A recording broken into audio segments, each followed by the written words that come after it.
Ako ang inyong Lolo Pael at ito ang aking kwento. Ahas na Ampon. Sigurado ka ba sa desisyon mo na magampon tayo ng bata? Oo, mahal ko. Mas mainam na magampon tayo para kahit papaano mabuong pangarap natin pamilya. Tanggap ko na rin kasi na hindi talaga kita mabibigyan ng anak dahil sa kalagayan ko. Alam mo, wala naman talagang kaso sa akin kung may anak tayo o wala. Mahal kita, Pilar. At hindi nasusukat ang pagmamahal ko sa kakayahan mong bigyan ako ng supling. May tiwala naman ako sa iyo at naniniwala ako sa mga sinasabi mo. Pero kasi nahihiya na ako sa mga tao. Hindi ko na alam ang isasagot ko sa mga tanong nila kung bakit hindi pa ako magkaanak. Bakit ba kasi nakikinig ka sa kanila?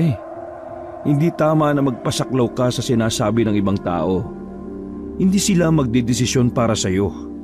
Gusto ko, kung talagang mag-aampon tayo, ay yung bukal sa puso mo at hindi lang dahil sa nape-pressure ka sa sinasabi nila. Ang mag-asawang si Rilo at Pilar ay halos 5 taon nang nagsasama subalit hindi pa rin sila nabibigyan ng sanggol. Isa sa sinisisi ng magulang ni Cirilo ay ang babae dahil kaya daw hindi nabuntis ay dahil sa labis na katabaan. Umano'y nakakaapekto yun sa fertility ng babae. Iba't ibang opinyon na ang kanyang naririnig na labis na nagbibigay ng stress at isipin kay Pilar. Dahil doon ay mas lalong di talaga sila nakakabuo ng asawa. Ginagawa naman nila ang lahat at nagpapaalaga na rin sila sa isang OB-GYN. Subalit bigo pa rin sila.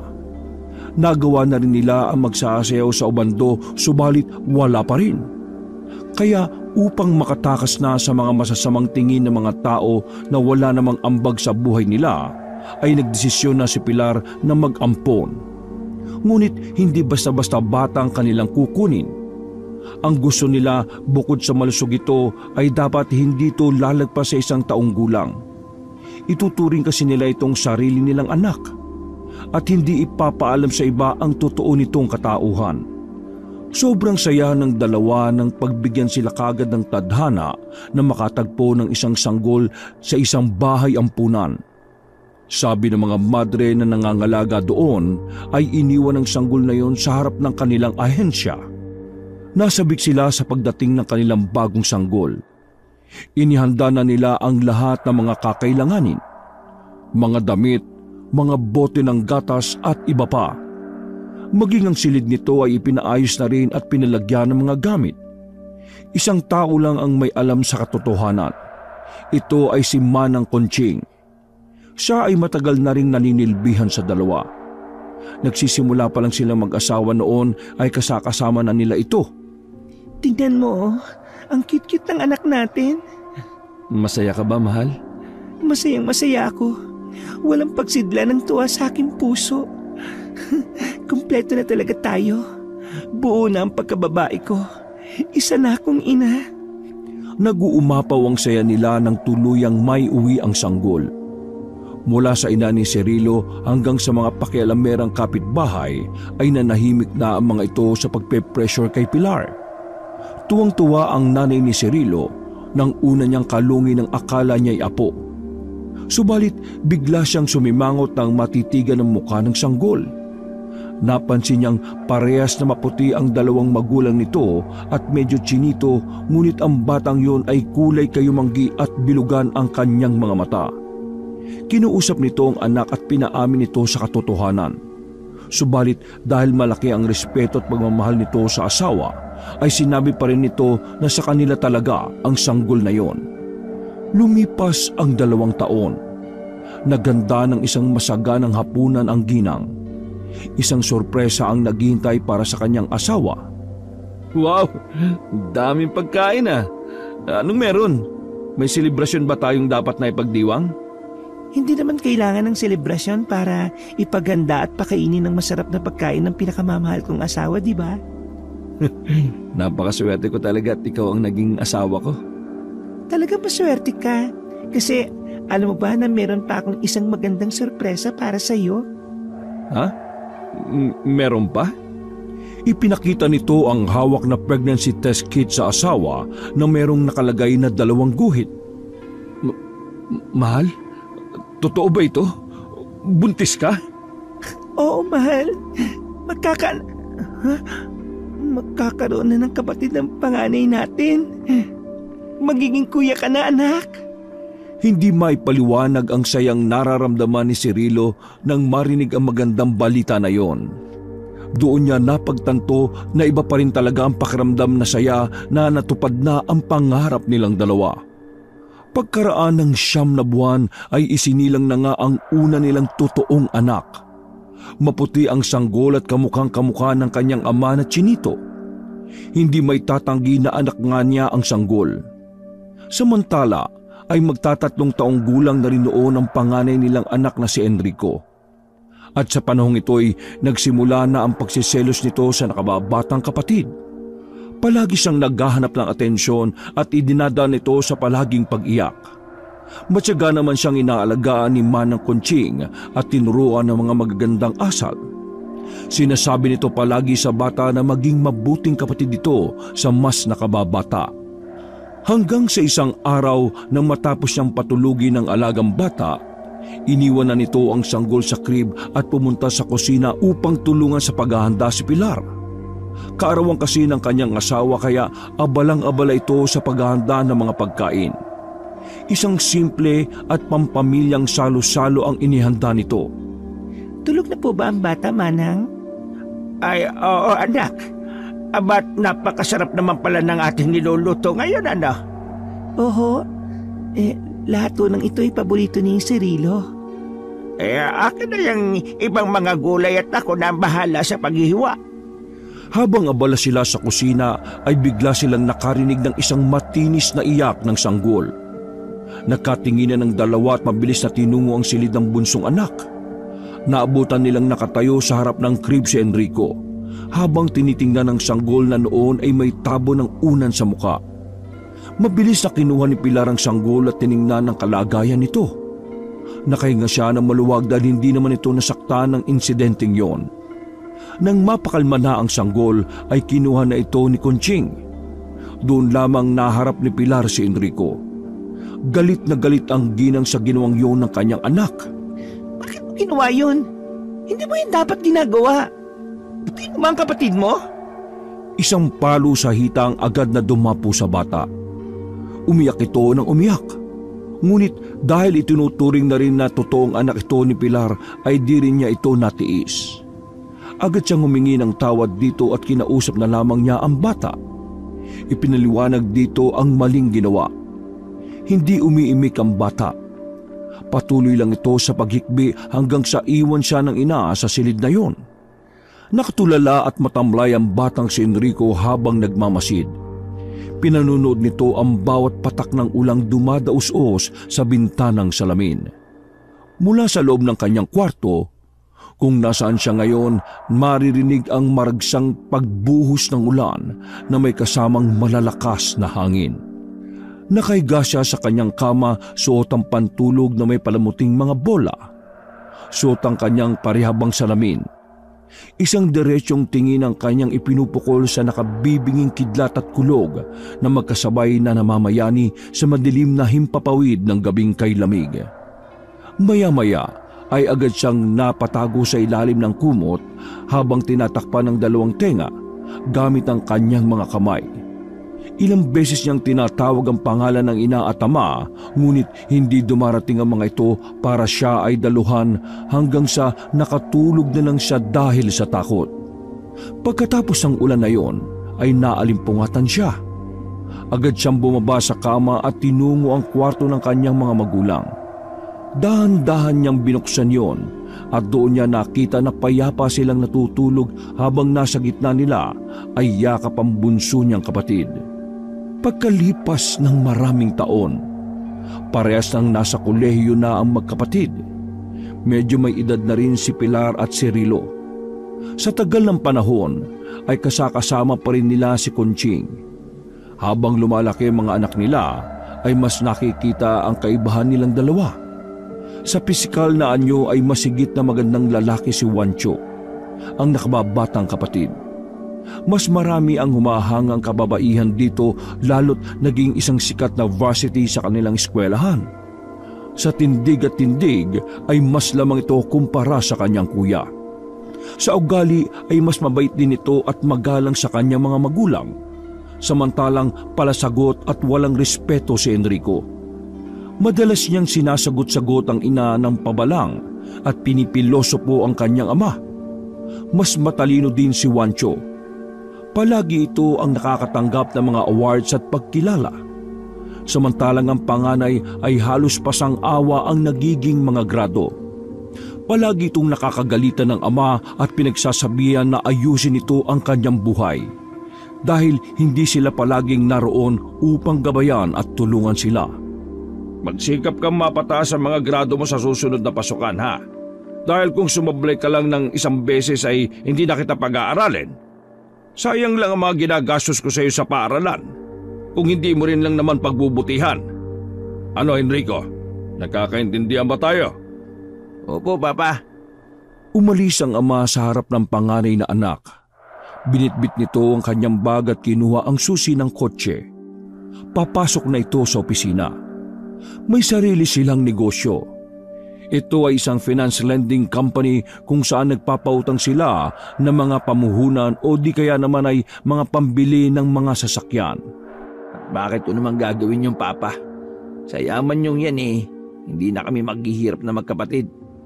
Bakit pa ako magpapakapagod at magpapakatalino Ang sakit kaya sa ulo. Hindi ako katulad ng kapatid kong bida-bida, no? Pagkausap niya sa sarili nang makaalis na ang ama, nagsimula na ang pasukan. At tulad ng dati ay wala pa rin pinagbago sa ugali si Enrico. Masyado pa rin itong kampante at tamad. Wala itong pakialam sa mga sinasabi ng magulang. Naging takaw-gulo din sa universidad at di minsang ipinatawag ang mga magulang dahil sa kinasasangkutang gulo tulad ng pakikipagbugbugan o di naman kaya ang palaging pagliban nito sa klase. Ano ka ba naman, Enrico? Ano ba talagang gusto mo mangyari sa buhay mo? Talaga bang hindi ka na magbabago? Sila naman kasi nauna pa Alam nga namang di ako lalaban. Siyempre, hindi ako magpapapi. At talagang ipinagmamalaki mo pa yung katarantaduhan mo? Anong di lalaban? Ikaw daw nauna Ikaw ang nagsimula ng gulo, sabi nila. Nainis lang sa'yo yung tao kaya pinatulang ka. Pambira naman talaga At talagang mas inunan nyo pang paniwalaan yung ibang tao kaysa sa anak ninyo. Abat talagang? Anong hindi ako maniniwala sa kanila? Ikaw madalas na nasasangkot sa gulo. Yung kalaban mo, isang tahimik na bata daw yon. At kailanman hindi pa nasangkot sa away, hindi katulad mo. Wala akong ginagawang masama pa. Marami kang ginagawang masama, Enrico. Alam mo lahat yan at alam ko rin yan. Huwag ka na nga magkunwaring isang mabuting tao dyan at hindi bagay sa'yo. Grabe naman kayo sa akin. Anong grabe? Ikaw ang malala. Kung sana'y kagaya ka rin ang kapatid mong si Juancho, di wala sana kaming sakit sa ulo ng mama mo. Ayan na naman tayo Ang hilig nyo sa ganyan yung ikinukumpara ko sa kanya. Di siya na mabuting anak. Tumayo ito at naglakad palayo sa kanyang ama. Maya-maya ay narinig ng lahat ng nasa bahay na yon ang malakas na pagkalabog ng pinto nito sa kanyang silid. Ano ba yon? Anong nangyari sa anak natin? Pinagsabihan ko lang siya na magtino at ayus-ayusin ang kanyang pag-uugali, Pilar. Ayun, nagdabog. Pagpasensyahan mo na lang. Siguro'y matututo din siya. Hayaan na lang natin. Hindi natin siya pwedeng hayaang lumaki ng ganyan, mahal. Wala pa namang nararating ang sama na ng ugali. Ay, ewan ko ba. Pinalaki naman natin siya ng maayos. Binigay ang lahat ng pangangailangan niya, subalit baka namana niya ang ugali niya sa kanya mga... Shh! Ano ka ba, Cirilo? Mag-ingat ka sa sasabihin mo. Konting-konti na lang talagang pasensya ko sa batang yan patawarin mo ako pero kung talagang di na siya magbabago sa mga pinag-aagawa niya, ipalalayasin ko na yan dito nang matutong tumayo sa sariling paa. Mas mainam na yon para wala na akong sakit ng ulo. Hindi pwedeng nasa isip mo, mahal. Hindi natin siya pwedeng pabayaan dahil anak natin yan. Anak natin si Enrico. Huwag mong kalilimutan yan. Isang buntong hininga ang pinakawalan ni Cirilo. Ay, sige. Makikinig naman ako. Pero sa isang kondisyon, Pilar.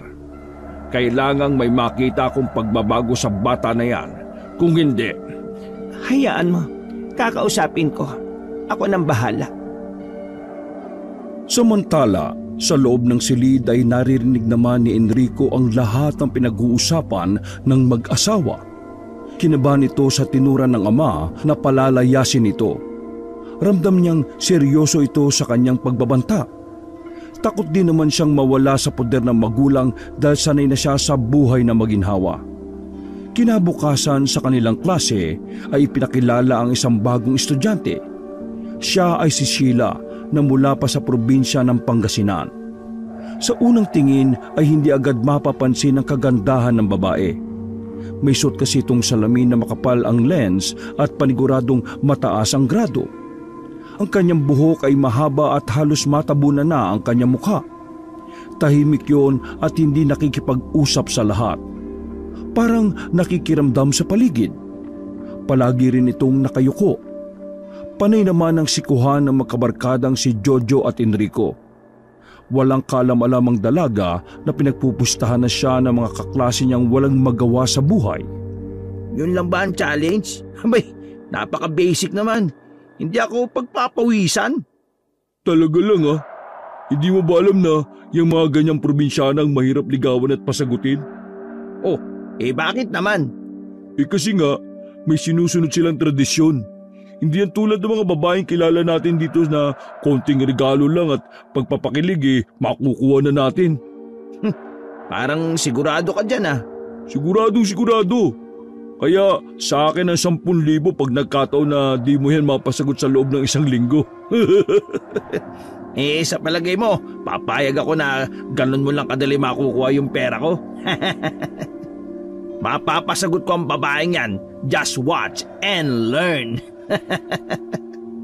Itinuloy nga ni Enrico ang plano sa dalaga.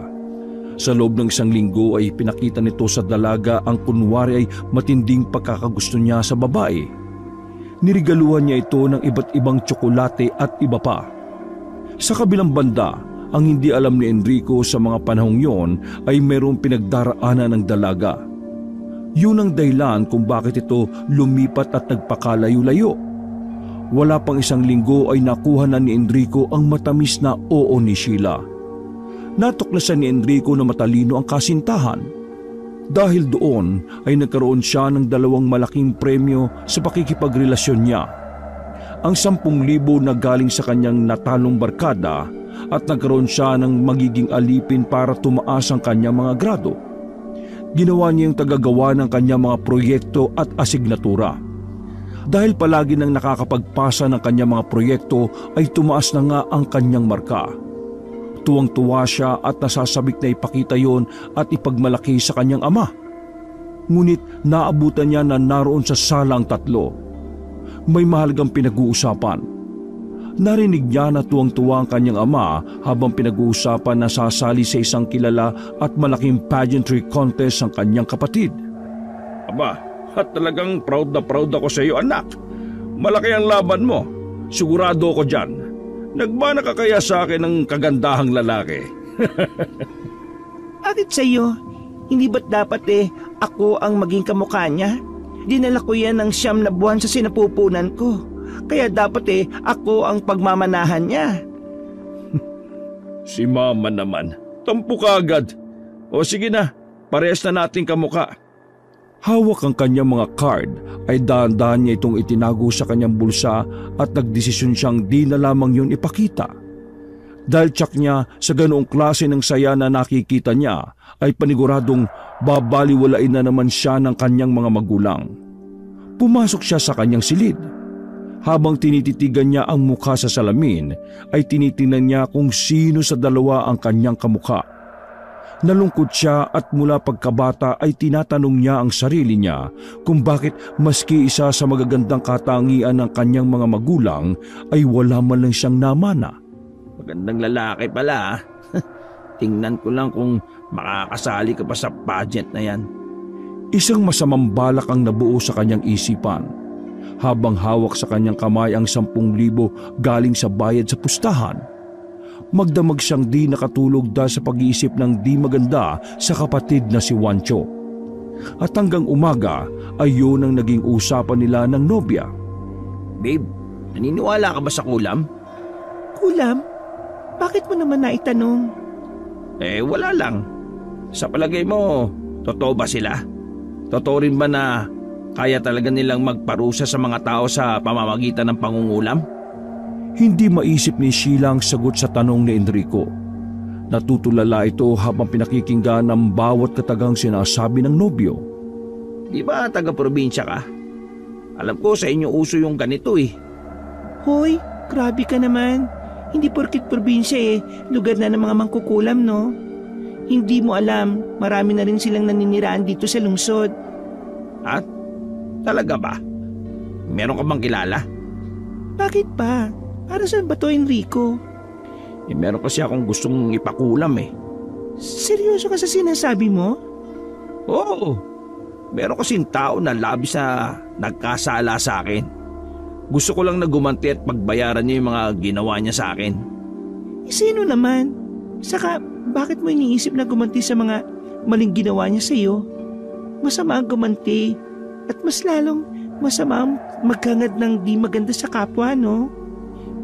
Sobra na kasi akong naapektuhan eh. Gusto ko lang naman na bigyan siya ng leksyon at para di na ako malungkot.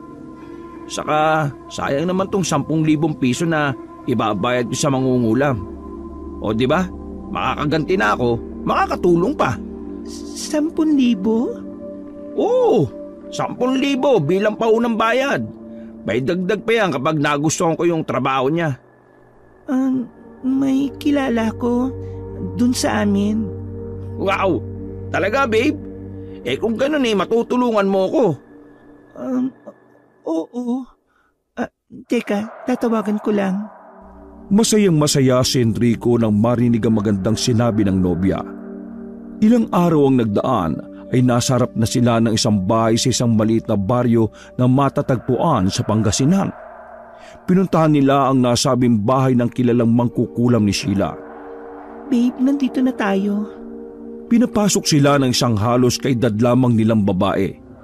Nag-iisa itong naninirahan doon sa maliit na kubong yon. Medyo malayo din ang lugar na yon sa mga kabahayan at halos nasa gitna na sila ng bukid. Nagpakilala ito bilang si Ursula. Agad nitong ipinalabas ang hiniling ng mga materyales na gagamitin sa pangungulam, tulad ng larawan at buhok ng kukulamin.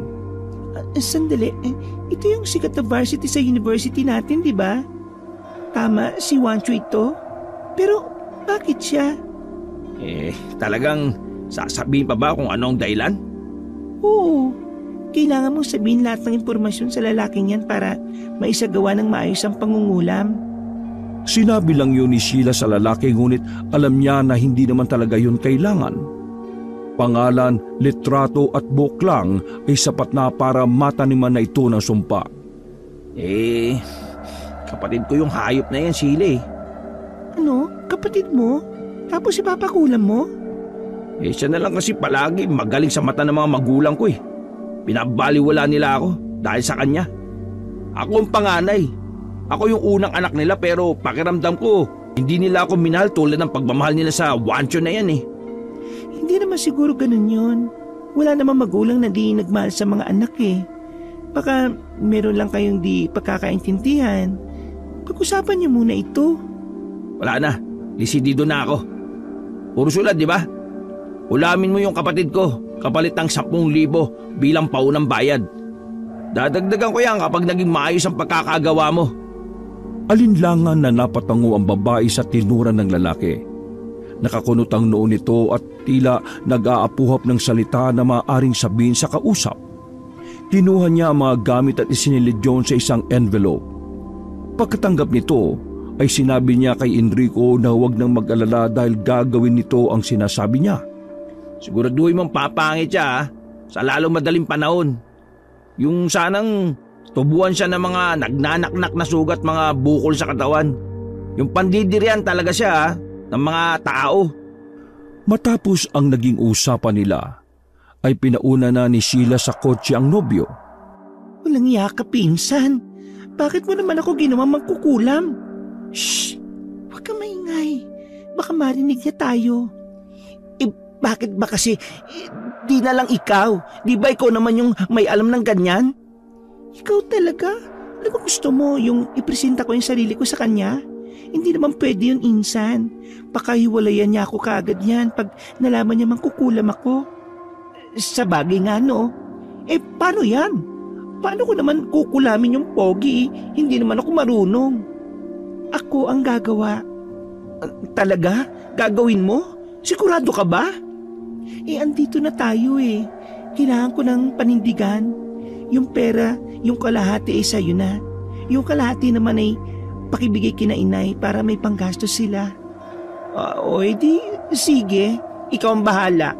Pero alam mo, sorry parang di maganda yung ugali ng nobyo mo eh. Nakakatakot pag ganyan ang mapapangasawa mo. Mabait naman yan, Ursula. Kaya nga mahal ko yan eh. Basta ikaw nang bahala kina nanay. Akin na yung mga litrato. Ako nang bahala dito. Sige na, aalis na kami. Pagbalik nila sa lungsod ay hindi naman agad ginawa ni Sheila ang gusto ng kasintahan dahil meron pa itong tinatapos sa mga research paper ni Enrico. Naging abala siya ng ilang araw pa.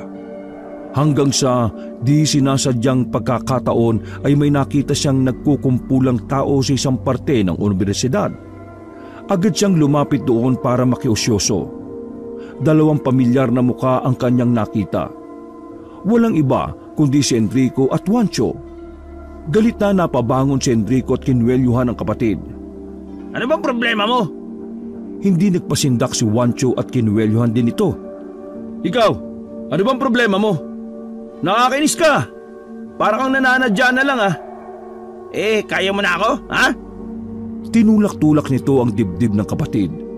Bumawi si Juancho at itinulak din ito. Kasunod noon ay bigla na lang nasinuntok ni Enrico ang mas bata. Bumagsak at napaupo ito. Sa punito ang kaliwang mata. Muli pa sana itong susuntukin ni Enrico nang biglang inawat na ito ni Sheila. Babe, tigilan mo na yan. Ang dami ng tao. Nakakahiya. Halika na. Doon na lang muna tayo sa lugar ko. Magpalipas ka muna ng galit. Kasalukuyang dinadampian ni Sheila ng yelo ang bahaging nasuntok sa kanya ni Juancho. Ano ba kasi nangyari sa inyo? Bakit naman kayo nag-away sa loob pa ng eskwelahan? Siya naman ang nauna Pinagbibintangan ba naman ako na may ninakaw daw ako sa silid niya?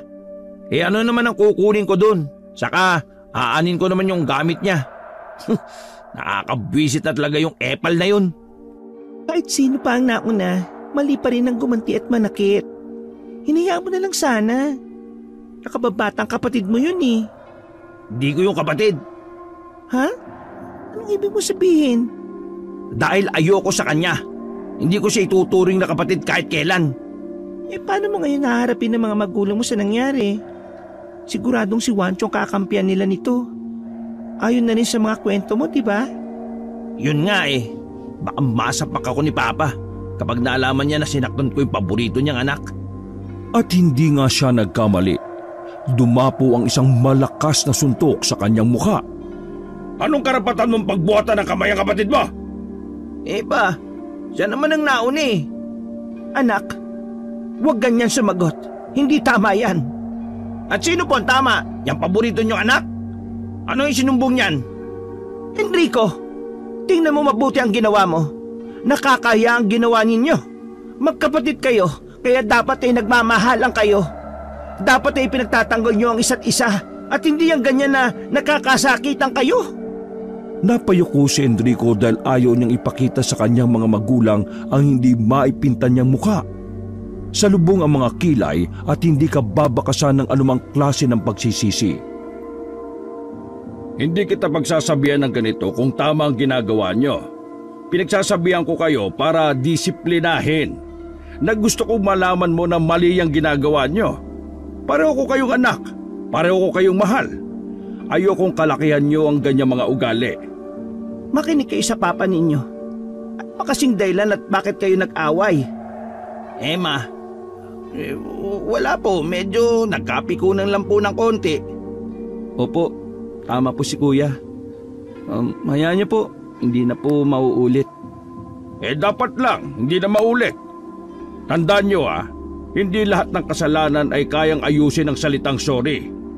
Mag-ingat kayo sa mga nagiging desisyon nyo sa buhay. Matapos ang masinsinang pag-uusap na yun ng mag-anak, ay tinapunan ni Enrico ng masamang tingin ang kanyang kapatid. Sila na lamang ang natira sa sala ng mga oras na yon. Mabutit di mo sinabi kila mama ang dahilan ng pagtatalo natin. Ngayon lang yun, kuya. Dahil oras na makita kita ulit na nagbubulakbol kasama ng mga kabarkada mo, isusumbong na talaga kita. Bakit ka ba kasi nakikialam? Di naman kita pinakikialam sa mga ginagawa mo Ako kasi matino, hindi katulad mo. Puro kalokohan yung nasa isip mo. Wow! Nagsalita mabuting anak. Perpekto ka? Hindi porket gwapo ka ikaw na yung mabait. Ikaw na yung mabuti. Paepal ka lang sa mga magulang natin Yan ang sabihin mo. Gusto mo ikaw ang bida-bida. Porket alam mo na ikaw ang paborito. Anong sinasabi mong paborito? Hindi ganun sila, Papa. Mahal nila tayong dalawa. Mahal? Mahalin mong mukha mo. Tingnan natin kung mahalin ka pa nila pag pangit ka na. Anong sabi mo, kuya? Wala. Sige, alis na ako. Huwag kang maingay kundi lagot ka sa akin. Samantala, sa isang madilim na apartment kung saan nag-iisa si Sheila, ay inihanda na nito ang kanyang mga gamit pangulam. Sinindihan niya ang isang itim na kandila at isang manika. Inilagay niya roon ang larawan ni Juancho. Isinasayaw ng malamyang hangin ng kurtina sa loob na yon at ang liwanag na nagmumula sa itim na kandila ay nag-iiwan ng isang kakaiba at nakakatakot na anino. Hindi naman mapakali si Juancho sa kanyang higaan. Pabiling-biling ito sa kanyang higaan at hindi dalawin ng antok. Hindi niya maipaliwanag ang nararamdaman. Nababalisa siya at tila mainit ang pakiramdam. Kinuha niya ang thermometer at sinuri niya ang sarili. Ngunit normal naman ang kanyang temperatura. Binuksan niya ang cabinet at kumuha doon ng gamot. Ininom niya yun at maski hindi naman niya alam kung ano ang kanyang sakit. Nakaandar ang aircon ng kanyang kwarto, ngunit ang malinsangan at mainit na pakiramdam ay nanatili hanggang sa pagsapit ng umaga. Mulat na mulat ang kanyang mga mata mula kagabi hanggang sa lumiwanag ang araw. Naramdaman niya ang matinding pananakit ng ulo. At dahil hindi siya lumalabas ng kanyang silid, ay nag-alala ang kanyang ina.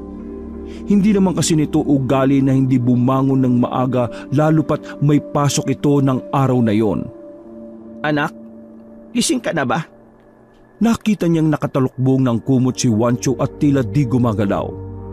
Juancho, ayos ka lang ba? Mama, inalis nito ang kumot at hinarap ang ina. Ay, Diyos ko, bakit ganyan? Anong nangyari sa iyo, anak? Bakit po? Manang Konching! Manang! Bakit ba parang nag-aalala yung boses mo? Ano ba nangyari? Por Diyos, por Santo, Juancho! Ano ang mga yan? Hindi makapaniwala ang dalawang babae na makita ang anyo ni Juancho. Tinubuan ito ng tila malalaking tigyawat sa magkabila nitong pisngi. Nangingitim rin ang kanyang mga mata. Bakit ba? Para kayong nakakita ng multo. Agad inilapit ni Manang Konching ang isang maliit na salamin at ipinakita kay Juancho ang sarili nitong refleksyon. Agad na nagsisigaw ang binata. Ma, ano to? Bakit ako tinubuan ng ganito? Nagkagulo na sa kanilang tahanan. Maski ang kapatid nitong si Enrico ay nakiusyoso na rin sa kaguluhan. Nakita nga nito ang mukha ng kanyang kapatid. Lihim itong napangisi. Ikinatutuwa niya ang pagkakasakit ni Juancho. Buti nga sa'yo. Sabi nito nang iniwan niya ang kanyang mga kapamilya para pumasok na sa eskwelahan. Nakita niya si Sheila. Agad niya itong sinalubong at tinila papunta sa likod ng isang gusali. Walang tao at sila lamang dalawa ang naroon. Bakit ganun, Sheila?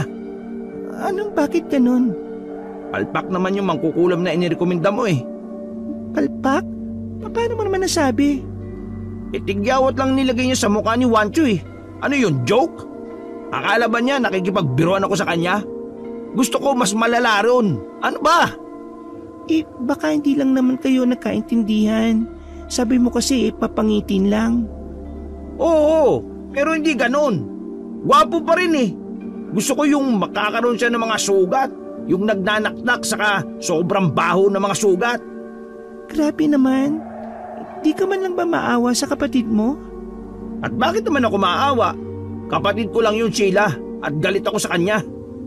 Alam mo, maswerte ka nga't may kapatid ka eh. Ako... Sige na, tara na. Basta yung sinabi ko. Kung gusto niya makuha ng buo yung ibabayad ko sa kanya, gawin niya yung gusto ko. Sabihin mo yan, ha? Oo. Sige, sasabihin ko. Pagkasabi noon ay bigla na lang siyang iniwan ng lalaki. Nasasaktan siya sa ginagawang iyon ni Enrico. Ni hindi man lang siya nito nagawang patapusin sa kanyang sinasabi tungkol sa sarili. Minsan ay nagdadalawang isip na rin siya kung totoo bang minahal siya ng lalaking yon. Kasi kahit minsan ay di pa siya nito pinakilala sa kanyang pamilya. At wala rin itong interes tungkol sa kanyang buhay.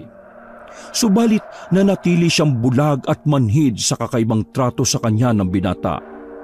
Sa tuwing nasasaktan siya, ay iniisip na lang niya na darating din ang araw na magbabago ang lalaki. At yun ang magiging pinakamasayang araw ng buhay ni Sheila. Mahal na mahal niya si Enrico. Lumipas ang ilang araw ay hindi pa rin gumagaling si Wancho. Ang tila mga tagyawat sa kanyang muka ay mas lalong dumarami. Ipinatingin na rin siya sa mga doktor at dermatologist. Subalit wala namang makitang sakit ang binata na maaaring sanhi noon. Iisa lang ang kanilang sinasabi. Maaaring may nakain lang ang binata na maaaring naging dahilan ng kanyang allergy. Nag-aalala na ang binata dahil 3 buwan na lang ay magaganap na ang kompetisyong sasalihan niya. Maging ang kanyang mga guro ay nag-aalala na sa kanyang kalagayan.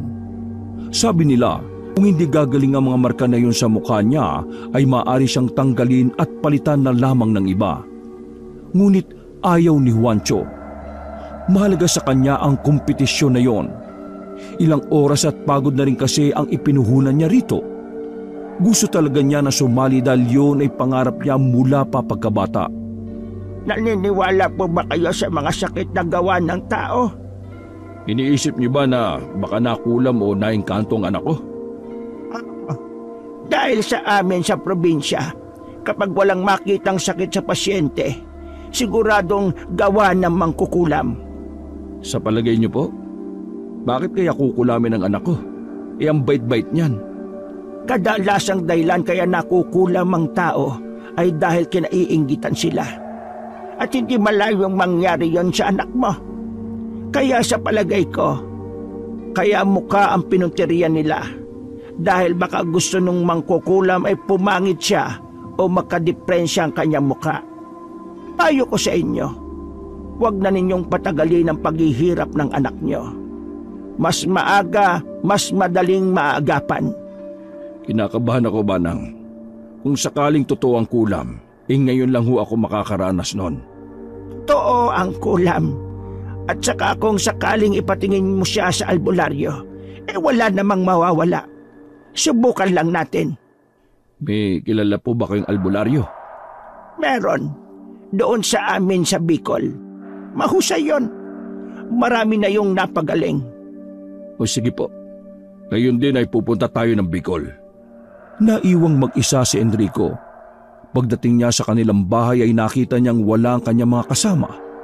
Ngunit imbis na malungkot ay natuwa pa ang binata. Agad niyang pinasok ang kwarto ng kanyang mga magulang. Dahan-dahan niyang binuksan ang mga drawer hanggang sa may nakita siyang isang kulay kayumanggi na sobre. Nang buksan niya yun ay nakita niyang merong isang bugkos na pera na tinataya niyang isang malaking halaga. Sakto. Ang dami nito. Solve na solve kami nito ng mga kaibigan ko. Agad siyang umalis ng bahay. Tinawagan niya ang kanyang mga barkada at nagpunta sila ng kasino. Doon sila halos magdamag na nagsugal. Lingid sa kaalaman ng mga magulang niya ay lulong na sa sugalang panganay nila. Nagagawa na nitong pagnakawan sila ng di namamalayan. Dahil abala sila masyado sa pag-aalala sa kalagayan ni Juancho ay hindi na nila napapansin ang masasamang ginagawa ng kanilang ampon. Inabot na sila ng umaga sa kasino. Nung una ay sinuwerte siya. Ngunit dahil sadyang gahaman at matakaw sa pera ay unti-unting naubos ang napanalunan niya na umabot na noon ng halos kalahating milyon. Labis ang naging panghihinayang ng kanyang mga kabarkada subalit ang binata ay hindi man lang makitaan ng pagsisisi. Ayos lang yun. Bawi na lang tayo sa sunod. Wika nito bago nila nilisan ng kasino.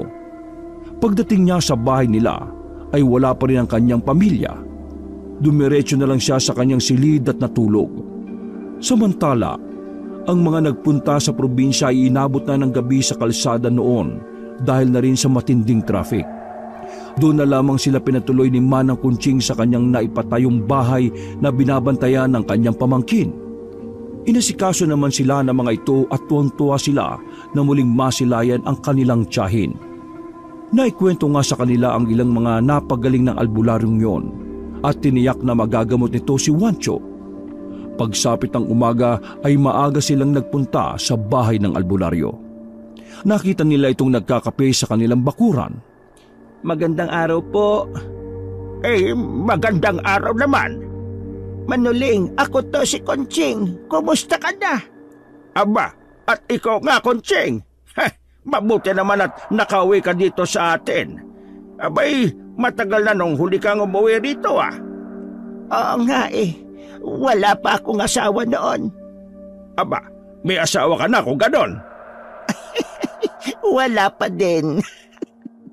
Napapangiti naman si Juancho at Pilar sa pagkukulitan ng dalawa. Nalaman nilang magkaibigang matalik pala ang dalawa dati. At pareha silang tumandang dalaga at binata. Mabutit na pasyal kayo rito. Sino itong mga kasama mo? Mga amo ko sa lungsod. Yun nga ang idudulog ko sana sa iyo. Baka pwede mong tingnan tong kalagayan ng alaga ko. Sige, walang problema. Alam mo naman halos 2 dekada ko na rin ginagawa ito. Dedikasyon ko ang makatulong sa kapwa ko. Lalo na yung mga taong may sakit na di kayang pagalingin ng ospital. Yan ba pinatingnan nyo na sa doktor? Nagawa na po namin ang lahat pero iisa lang ang sinasabi nila. Allergy daw. Hindi naman nawawala maski nakailang basyo na kami ng mga ipinapahid na gamot sa mukha niya. Abay, kagandang lalaki pala itong batang ito. Sayang nga naman kung hindi gagaling. Siya, alika. Tatawasin ko yan para makita natin kung ano ang nangyari sa anak niya. Agad kumuha ng kanyang mga gamit ang albularyo. Isang planggana, puting kandila at dinurog na kandila. Nagsagawa siya ng ritual. Inilagay niya ang durog na kandila sa kutsara at itinapat yun sa kandila. Nang malusaw ay ibinuhos yun ng dahan-dahan sa planggana na may tubig. Unti-unting nabuo ang figura mula sa tumigas na kandila. Agad na ipinaliwanag na matandang albularyo ang nakita sa isinagawang pagtatawas. Tinulam nga ang batang ito. Sinasabi ko na nga ba Naka! Babae. Babaeng nakikita kong may gawa. Ano po ang dahilan? Bakit naman niya kukulamin ang aking anak? Wala siyang dahilan. Kasi inutos lang sa kanya. Ito, tingnan niyo ang imaheng ito. Ito yung nagpakulam sa kanya. Isang lalaki na laging nakatingin sa anak ninyo. Ginamitan ito ng itim na kandila at pinalipad hangin. Lalaki? May nakaalitan ka ba, anak? Wala po, ma. Hindi malayo sa inyong lalaking ito. Palagi niyo siyang nakikita at nakakasama base na rin sa nakikita kong imahe na nakadikit ito palagi sa anak mo. Hindi po ba natin malalaman ng eksakto kung sino ang may gawa nito? Maaari, pero handa ba talaga kayong malaman? Wag na muna yan ang isipin natin sa ngayon. Siguro ay unahin na lang muna natin kung paano magagamot itong si Juancho. Oo ma, tama po si Manang. Kailangan ko na po kasing gumaling dahil kung hindi ay papalitan na daw po ako nila.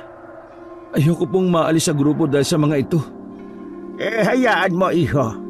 Mga 3-5 araw lang mawawala na ang sumpang yan. Gawin niyo po ang lahat para mapagaling ang anak ko. Agad siyang ginawa ng posyon ng matanda. Mga katasyon mula sa pinaghalo-halong mga halamang gamot at inihalo sa langis ng nyog. Binasbasan rin ito ng matanda upang sa mas lalo nitong ikakabisa. Mahidan mo lang nitong posyon na ito ang iyong mukha tuwing gabi. Pagkatapos mong usalin ng mga ibibigay kong dasal, gawin mo ito sa loob ng 5 araw. Huwag na huwag kang liliban, ha? Opo, gagawin ko po. Eto, bibigyan na rin kita ng pangontra sa kulam para hindi ka na mabalikan ng kulam na itinanim sa iyo. Proteksyon mo yan, maski sa mga masasamang loob. Salamat po. Naniniwala akong mapapagaling niyo ako. Salamat po ng marami. Ay, walang anuman. O sige na, mag-iingat kayo, ha? O, Konching, huwag kang malilingat dito sa alaga mo. Ipaalala mo sa kanya tuwing gabi itong gamot, ha? Sige. Ako nang bahala. Salamat ng marami. Maasahan ka pa rin talaga mula noon hanggang ngayon. Ikaw lang Hindi mo naman kasi ako pinagbigyan noon. Ay sus, tumigil ka na nga dyan. Matatanda na tayo para balikan pa yung nakaraan na yan. Bakit po? Ano po ba ang meron kayo dati? Tara na. Uwi na tayo at baka gabi na naman tayo sa daan. Ay sige po, Impo. Tutuloy na po kami. Ako rin po nagpapasalamat sa inyo. Narito po ang donasyon ko sa inyo. Inabot nito sa albularyo ang salapi. Ay naka, hindi ako nagpapabayad sa aking mga nagiging pasyente. Kunin mo na yan. Kunin mo na yan, iho. Pero donasyon ko naman po ito sa inyo. Masyadong malaki. Kung gusto mo bigyan mo na lang ako ng pambili ng kandila para may magamit ang susunod na pasyente. Sigurado po kayo na yun lang? Siguradong sigurado. Umalis na ang mag-anak sa bayang yon. Nang makauwi sila ay nakita nilang madilim pa sa loob ng kanilang bahay. Gabi na. Wala pa kaya si Enrico? Aba, malala. Ay sandalit, sisindihan ko lang muna yung mga ilaw. Ako na lang po, Manang. Masyado pong madilim sa loob baka mapano pa kayo. Pagkasindi ni Juancho ng ilaw ay kaagad na siyang tumungo sa kwarto. Nakita niyang bukas ang silid ng kanyang kuya. Nakita niyang tulog na tulog ito. Nilampasan na lamang niya yon at kagyat sinimulan ang paglilinis sa sarili. Nang matapos ay pinahiran na niya ang kanyang mukha ng gamot na galing sa albularyo. Aba, ayos to. Hindi naman pala masama. Mabango ito, parang may aroma ng lavender. Bango. Hindi pa man siya natatapos ay nakarinig siya ng tila nagtatalo o malalakas na mga tinig. Hindi ko nga pinakikialaman ng mga gamit mo. Tingnan mo dyan, baka mamaya hindi mo dyan nailagay. Sigurado kung dito ko nilagay yung pilar. Wala naman akong pinaglalagyang iba Hindi kaya pinagnakawan na tayo? Imposible. Wala naman mga palatandaan na pinasok tayo. Nakatinginan ng mag-asawa. Alam nilang si Enrico lamang ang naiwan sa kanilang bahay nung nasa loob ng halos mahigit 24 oras. Alam nilang si Enrico lamang ang naiwan sa kanilang bahay nung sa loob ng halos mahigit 24 oras. Kinuha mo ba ang pera, Enrico? Magsabi ka nga ng totoo? Bakit ako kaagad ang pinagbibintangan nyo? Hindi naman ako pumapasok sa kwarto ninyo. Ikaw lang naiwan rito Sino mangunguha?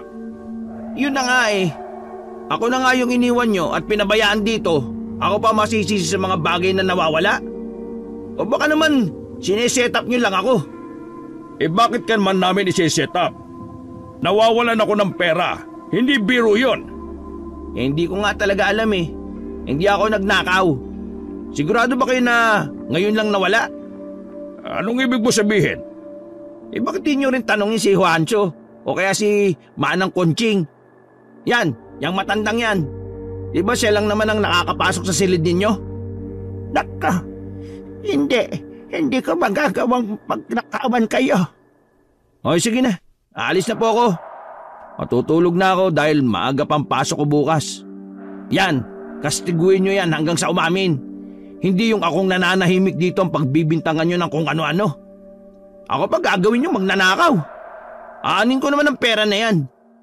Umalis na ang binata at walang lingon-lingon itong pumasok na muli sa kanyang silid. Wala akong kinukuha na anumang gamit ninyo. Matagal na ako. Ni minsan hindi ko nagawang pagnakawan kayo.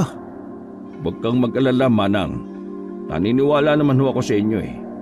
Kaya lang kailangan nating masiguro kung sino nga ba ang nagnakaw ng perang yon. Hindi na baling hindi maibalik yung salapi, basta matuto ng leksyon yung tao na yon. Samantala sa apartment ay hindi mapakali si Sheila.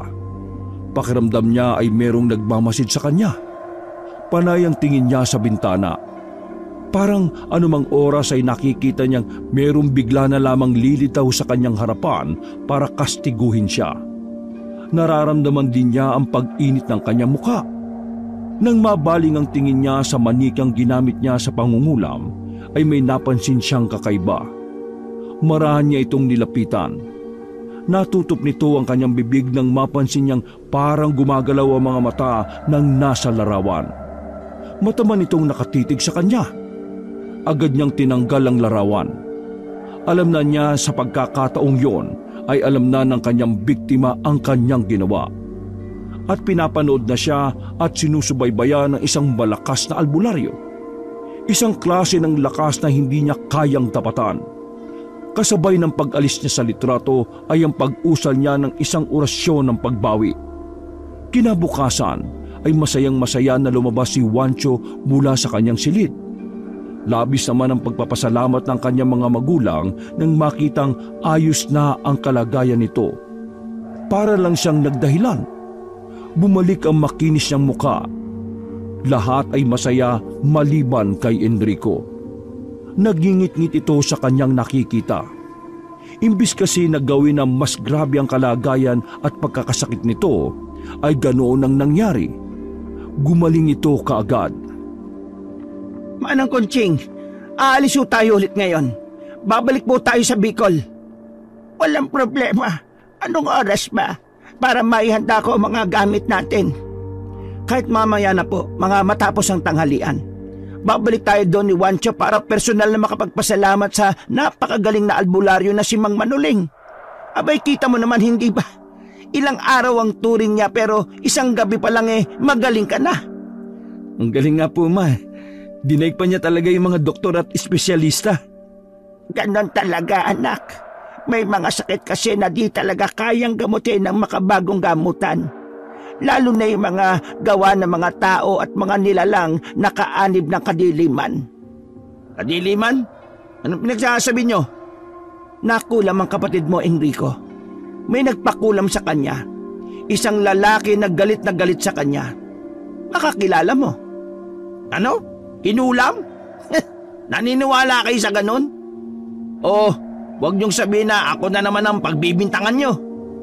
Anak naman, hindi naman sa ganon. Kaya lang baka may napapansin ka na galit sa pamilya natin. Baka sila yung gumagawa. Yun lang yon. Saka gusto ko rin na paalalahanan ka na mag-iingat na rin. Hindi ako naniniwala sa mga kulam-kulam na ganyan, Ma. Nagkataon lang na nawala na yung allergy niya sa pagkain kinain niya siguro. Kaya akala nyo nakapagaling yan ng albularyo. Hindi totoo yan. O siya, sige na. Kung hindi ka naniniwala hindi ka namin pipilitin. Siya nga pala. Baka gusto mong sumama mamaya. Babalik kami doon sa Bicol. Dito na lang po ako. Hingi na lang po ako ng pera para po may pandagdag gastos ako pag umalis po kayo. Sige, walang problema. Oh, saan ka pupunta, mahal? Baling nito sa asawa. Nakabis kasi yon at mukhang may lakad. Kailangan ko maglabas ng pera, mahal. Papalitan ko yung nawalang salapi. Pasweldo ko kasi yun sa mga empleyado natin eh. Hindi pwedeng di palitan. Ma, baka pwedeng makasabay na rin. Oo, doon andan ko sa universidad. Halika na. Sabay na umalis ang dalawa. Samantala, lingid sa kaalaman ni Enrico ay pinagpaplanuhan na pala siya ng mga kasama niya sa bahay. Isang operasyon yon para malaman ang katotohanan sa mga nawawalang pera. Ang masaklap ay nakita na rin kagabi ni Pilar na ilan sa mga alahas niya ang nawala na din. Paborito pa naman niya ang ilan doon. Subalit kahit ganoon ay panay pa rin ang panalangin ni Pilar na hindi sana magkatotoo ang kanilang kutob. Dahil kahit hindi niya anak si Enrico, ay itinuturing niya itong kanyang panganay. Kaya alam niyang labis siyang masasaktan kapag nagkataon. Sa universidad ay muling inabangan ni Enrico ang kanyang nobya. Agad niya itong sinalubong ng galit at panunumbat. Palpak daw ang pangungulam at hindi marunong. Sayang ang perang ibinayad ko. Sana kung alam ko na mahina naman pala yung walang kwentang mangkukulam na yun eh. Dapat sinabi mo. Di ko na sana tinuloy sa kanya. Di yung ganito oh. Naluluha na si Sheila sa mga masasakit na salitang naririnig sa kanyang pinakamamahal na lalaki. Hindi naman niya masagot ito para makapangatwiran at ipaliwanag ang kanyang panig. Ngunit sa kabilang banda ay hindi naman talaga siya mahinang klase namang kukulam. Sinadya lamang niya talaga na hindi bigatan ng sumpa dahil kapatid ni Enrico ang kinukulam niya. Ayaw niyang patayin ang sariling dugo at laman ng kanyang nobyo. Ayaw niya na may pagsisihan balang araw ang binatang pinakamamahal. Ibabalik ko na lamang sa iyo yung pera mo. Pero bigyan mo lang ako ng konting panahon para makaipon. O kaya ay uhulugan ko lang kung papayag ka. Ayoko na makapag-usap muna sa'yo. Sige, diyan ka na. Kasira ka ng araw. Pagdating ng tanghali ay di naman talaga umalis ang mag-anak. Nakiusap lamang sila sa kanilang kapitbahay na doon na muna maglagi kasama ng ilang pulis. Hinihintay na lang nila ang inaakalang kriminal. Ilang oras pa, isang nagmamadaling Enrico ang nakita nilang pumasok sa loob ng kanilang tahanan. Napansin nila at narinig na masayang-masaya ito dahil wala siyang kasama sa bahay. Habang nakatutok sila sa monitor ay malaya nilang pinagmamasdan ang totoong ugali ng anak. Tila ito nahubaran ng kanyang suot na maskara. Ang inakalang masamang pag-uugali nito ay meron pa palang mas masama. Narinig nila ang pagmumura nito sa bawat isa sa kanila. At narinig nila mula sa sarili nitong bibig na ito ang nagpakulam sa kapatid. Kung hindi ka masyadong tinablan ng kulam, sisiguraduhin ko na sa susunod ay makakahanap ako ng masigit pa. Ipapakulam kitang hayop ka hanggang sa malagutan ka na ng hininga. Maya-maya ay tumawag ito sa kanyang telepono at inaya nito ang kanyang kabarkada upang muling magkasino. Oo, ako ang bahala eh. Nag-withdraw na naman yung papa ko ng pera kanina. Kukuha ko ng pangkasino natin. Dadagdagan ko na lang ng kukupitin ko sa natitira pang mga alas ni mama. Sambit niya sa kanyang kausap sa telepono. Kaya naman, nang pumasok na ito sa silid ng kanyang mga magulang, ay nilimas na niyang tuluyan ang mga alahas nito. Gayon din ang lahat ng perang nakita. Pagkatapos noon ay ikinalat niya ang mga gamit para magmukhang ninakawan sila ng mga kawatan. Habang ginagawa niya mga bagay na yon, ay nakaabang na ang mga pulis sa labas at hinihintay na lamang siya doon. At pagkalipas nga ng ilang sandali, ay hinuli na ng mga pulis si Enrico. Gulat na gulat ito nang makita ang pasugod na mga alagad ng batas. Kinuha mula sa kanyang bagang lahat ng kanyang mga ninakaw upang magamit na ebidensya. Hindi na siya nakapalag lalo na nang ipakita sa kanya ang mga kuha mula sa kamera. Walang iya ka. Tama ako. Tama kami ng mama mo na ikaw ang magnanakaw. Ang kapal ng mukha mo. Papa, patawarin niyo po ako. Parang awa niyo na. Huwag niyo po akong ipakulong. Anak, bakit mo ginawa ito sa amin? Minahal ka namin. Ano at saan kami nagkulang sa'yo? Marami kayong pagkukulang mula pa nung bata ako. Akala niyo ba hindi ko nararamdaman na mas espesyal ang pagmamahal niyo kay Juancho? Hindi yan totoo, kuya. Nagkataon lang siguro kasi ako palagi ang nakikinig kila mama. Pero ikaw, tinanong mo ba ang sarili mo kung ano ang kulang sa'yo? Marami kang nagawa na di ka aya-aya. Kaya huwag mong isisi sa akin lahat ng kalokohan na pinaggagawa mo. Ang galing mo rin talaga magpabiday, ano? Palibhasa, magkaiba kasi talaga tayo. Ikaw yung pinagpala sa lahat ng bagay, samantalang ako, ganito lang. Sana, hindi ka nalang dumating eh. Sana, hindi ka nalang ipinanganak eh. Huwag mong sabihin yan. Agad na dumapo sa mukha ni Enrico ang isang malakas na suntok mula sa kanyang ama. Hindi na rin ito nakapagpigil dahil hindi na rin ito nagugustuhan ng tabas ng bibig ng kanyang panganay. Manahimik ka! Wala kang karapatan para sabihin niya sa harap naming mag-asawa. Ang pagdating ni Juancho ay matagal naming hinintay. At ako, ano ko sa palagay nyo? Isang sumpa na dumating sa buhay nyo? Hindi nyo pinangarap, ganun ba? Eh bakit nyo ako inanak? Kung si Juancho lang pala ang tumutupad sa pangarap ninyo. Inanak? Ha! Hindi ka namin... Cirilo, huwag mong sabi... Hindi, mahal. Kailangan na niyang malaman ng totoo. Ha? Anong totoo? Itong pinagsasabi nyo? Ma, ano to? Dahil isa ka lang ampon. Hindi ka namin totoong anak. Hindi. Sinasabi nyo lang yan kasi galit kayo sa akin. Hindi kita anak. Kaya ang kapal ng mukha mo. Nag-alaga ako ng ahas sa pamamahay ko. Kung alam ko lang na lalaki kang ganyan, hindi na lang sana ikaw ang pinili namin mag-asawa. Hindi nyo talaga ako anak? At isinalaysay ni Cirilo ang buong katotohanan. Noon napagtanto ng lalaki ang lahat.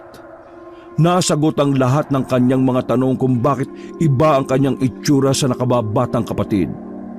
Nakaramdam siya ng hiya sa mga kumupkup sa kanya. Biglang tila bumalik sa kanyang isip ang lahat ng mga kabutihang ibinigay sa kanya ng mga ito. Tama sila. Hindi sila ang nagkulang kundi siya. Minahal siya ng mga ito pero kinain siya ng selos at pagkasakim sa atensyon. Patawarin niyo po ko, pa. Ma? Nilapitan siya ng ina at niyakap habang umiiyak. Anak, mahal na mahal kita. Pero hindi lahat ng kasalanan ay kayang tapatan ng paghingi lang ng tawad. Patawarin mo kami kung hindi ka namin mapagbibigyan sa ngayon. Kailangan mong pagbayaran ng iyong nagawa. Ma, parang awa niyo na. Ayaw ko pong makulog. Hindi na po ko ulit, pa. Patawarin niyo po ako. Talagang hindi ka nauulit. Ay sige na po. Dalhin niyo na po yan. Pa, patawarin niyo po ako. At dinala na nga si Enrico sa presinto. Pagdating niya doon ay agad siyang nakiusap sa mga pulis na tatawagan niya ang kanyang mga kaibigan upang humingi ng tulong, subalit natawagan na niya lahat ng mga ito ay wala ni isa man sa kanila ang nais siyang daluhan sa kanyang problema. Ayaw nilang madawit sa kaso. Walang iya yung mga yun Hindi maasahan sa oras sa kagipitan. Isa na lang ang naiisip niyang maaring makatulong sa kanya. Si Sheila. Wala pang isang oras mula nang tawagan niya ito ay dumating na si Sheila sa presinto. Salamat at dumating ka, Sheila. Tulungan mo akong makalabas dito. Kailangan ko ng piyansa Baka pwede mong gawan ng paraan. Wala akong pera Alam mo naman na hindi ako mayaman, di ba? Wala ka naman palang silbi. Nagpunta ka pa dito kung di mo naman ako kayang tulungan. Hindi naman talaga ako nagpunta dito para maging alila mo ulit at utusan ng kung ano-ano. Ano? Halika. Lumapit ka sa akin, may sasabihin ako. Paglapit nito ay agad siyang sinabunutan ng dalaga. Nakakuha ito ng ilang piraso ng buhok ng lalaki. Aray! Para saan yan? Bakit mo ako sinabunutan? Kailangan ko kasi ito para ibalik sa iyo ang lahat ng mga katarantaduhan mo. Ano pinagsasabi mo? Nasisiraan ka na ba ng ulo? Hindi mo ba alam na sira ulo talaga ako? Akala ko kasi alam mo. Kasi di ba, ginawa mo akong tanga. Akala mo hindi ko nalalaman na kaya ka lang nakipaglapit sa akin at ginawa akong nobya dahil sa pustahan. Sinabi mismo sa akin ng kabarkada mo na pinagpustahan niyo ako. At ginawa mo din yon para alilain ako. Pero totoo namang mahal kita, Sheila. Patawarin mo ako kung gano'n ang naging simula natin. Hindi mo na ako mauuto. Sheila, makinig ka sa akin. Mahal kita, pero patawarin mo ako kung nagawa ko mga bagay na yun sa'yo. Huwag ka nang humingi ng tawad dahil alam mo ba na ang katulad ko ay hindi talaga marunong maawa. Lalo na't pinagsabihan mo kung walang kwenta at mahina. At saka nga pala, may isa pa akong aaminin sa'yo. Ano yung aaminin mo? Sandali lang, Sheila. Wala akong sinabing wala kang kwenta at mahina. Wala akong sinabing ganun sa'yo. Ako ang gumawa ng kulam sa kapatid mo. Isa akong mangkukulam, Enrico. Hindi yung pinsan ko. Ano? Isa ka mangkukulam? Nagulat ka ba? Kaya mo ba kinuha yung buko kasi balak mo kong kulamin? Oo. Huwag mong gagawin yan. Parang awaw mo na, Sheila. Papatunayan ko sa iyo, Enrico, na hindi ako palpak at mas lalong hindi ako mahinang mangkukulam. Sheila, makinig ka. Hindi ko naman sinasadya na magsalita ng ganun sa'yo. Hindi ko naman alam kasi na ikaw mismo yun ang ulam eh. Akala ko yung pinsan mo eh. Sige na, patawarin mo na ako. Huli na para magsisi ka. Pagbabayaran mo lahat ng mga masasamang ginawa mo sa akin. Ibabalik ko sa iyo ang lahat ng masasakit na salita mo. Agad inihanda ni Sheila ang isang bagong manika. Ang buhok ni Enrico at ang larawan nito. Mas marami siyang itinilik na itim na kandila. Nakapaikot ito sa kanya. Banayad na pumapasok lamang sa silid na yon ang hangin. Subalit nang umusal na ng ritualang dalaga, biglang bugso ang hanging malakas sa kanyang silid, gayong saradong-sarado naman ang lahat ng mga bintana at pinto. Isang itim na anino ang makikitang di mapakali sa dingding. Agad kumuha si Sheila ng pulbos na mula sa makating halaman at hayop. Ibinudbud niya yon sa katawan ng manika. Kinabukasan ay nakakagulo na sa loob ng piitan ng mga preso. Ang mga preso ay panayang reklamo sa mabahong naaamoy sa selda. Sinong sinasabi niyo nakakadiri? Ha? Bumangon ang binata mula sa kanyang pagkakahiga. Nakita niyang nagsilayuan sa kanya ang mga kapwa niya nakakulong doon. Nakatakip ng kanilang mga kamay ang kanilang mga ilong. Takang-taka siya dahil halos di siya matingnan ng mga ito. Bumaba ang tingin niya sa kanyang mga braso. May nakita siyang mga sugat na nagnanaknak at nilalabasan na parang bulok na nana. May itim ang paligid ng mga sugat. Buong katawan niya ay may sugat at mabaho ang amoy nun. Animo amoy ng nabubulok na patay na daga. Masangsang at malansa yon. Agad diniling ng mga preso na ilipat na ng ibang lugar si Enrico. Pinakinggan naman sila ng mga pulis. Inilipat siya sa isang bakanting kulungan. Mag-isa at walang kahalubilo. Walang kausap. Walang karamay sa kanyang parusang pinapasan. Unti-unti ay parang nararamdaman na niyang anumang sandali ay papanawan na siya ng katinuan. Makati ang mga sugat na yon. Bigla niyang naalala ang gusto niyang klase ng sumpa ng kulam para kay Juancho. Katulad yon ng gusto sana niyang mangyari sa kapatid. Siya ang umani ng sumpa ng magaling at malupit na mangkukulam. Sa kanyang pag-iisa ay tila naririnig niya ang nakakatakot na boses ni Sheila. Umaalingaw-ngaw sa kanyang utak ang bawat katagang sinasabi nito. Pagbabayaran mo ang lahat ng pang-iinsulto mo sa akin, Enrico. Pagbabayaran mo! Umiyak siya at labis na ngang pinagsisihan ng mga maling nagawa niya. Ngunit alam din niya na sa kanyang sarili na magsisiman siya ay huli na. Yun ang kabayaran dahil imbis na maging mabuti at maging mapagmahal siya sa mga taong nagpapahalaga sa kanya, ay mas pinili niyang maging sakim at higit sa lahat ay ang maging makasariling kapatid kay Juancho. Doon niya napagtanto na masama ang maghangad ng higit at gumawa ng masama para lang sa sariling kasiyahan. Ngunit ang puso ng magulang ay hindi kayang tiisin ng mga anak, gaano man sila kasama. 3 linggo buhat ng makulong ito, ay binalikan ito ng kanyang ama at ina sa presinto. Inurong na ng mga ito ang kanilang reklamo. Nagulat sila sa naging kalagayan ni Enrico. Anong nangyari sa iyo, anak? Mama, nandito po kayo? Oo, kasama ko ang papa mo. Inuurong na namin ang kaso mo. Pinapatawad ka na namin, anak. Sa narinig ay lumuha ng lumuha si Enrico. Hindi siya makapaniwala sa kabila ng kanyang mga nagawa ay patatawarin pa rin siya ng kanyang mga magulang. Nakita niya ang labis na pag-aalala sa mga mata nito sa kanyang kalagayan. Bakit ka nagkakaganyan, anak? Isinalaysay niya ang tungkol sa kanyang naging nobya na si Sheila. Inaamin na rin niya na siya ang tunay na nagpakulang sa kanyang kapatid. Alam na namin noon pa, Enrico. Pero hayaan mo na yon. Gusto namin na ngayon ay gumaling ka. At saka anak, magbati na kayo ni Juancho. Mahal ka ng kapatid mo. Sana ay nakita mo yon. Mahal ka namin.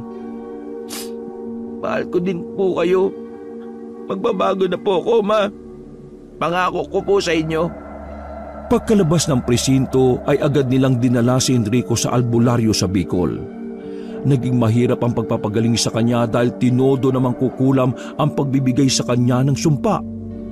Mabuti na lamang at hindi nagpatalo ang magaling na albularyo. Nagawa nitong pasanibin sa katawan ni Enrico ang mangkukulam.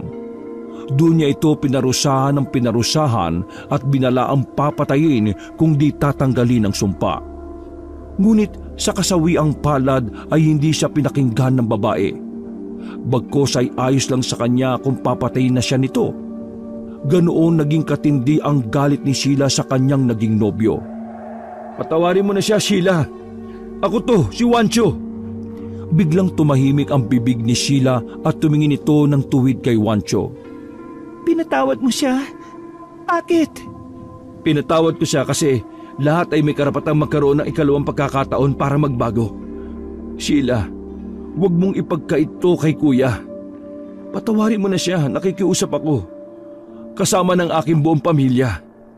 Ilang segundo ng katahimikan ay nakita nilang kusa na nitong hinaplos-saplos ang buong katawan ni Enrico. Mula ulo hanggang paa, walang pinalampas. Inaalis na niya ang kulam. Salamat. Maraming salamat, Sheila. Gumaling si Enrico. Natuyo ang lahat ng kanyang mga sugat sa loob ng halos 2 linggo. Malaki ang pinagbago niya mula noon. Lahat ng kalokohan niya ay kanyang tinalikuran at maging ang mga kaibigan niya ay kanya ring pinalitan. Ang suporta niya at pagmamahal sa kanyang kapatid ay kanya na ring ibinigay ng buo ng walang inaasahang kapalit. Naroon siya sa tabi ng entablado kung saan naging malalakas ang naging sigaw niya sa pagkapanalo ni Juancho sa sinalihan nitong kontes. Kapatid ko yan! Woohoo! Tol! I'm proud of you! At maririnig sa buong paligid ang masayang sigawan ng mga tao. Wakas!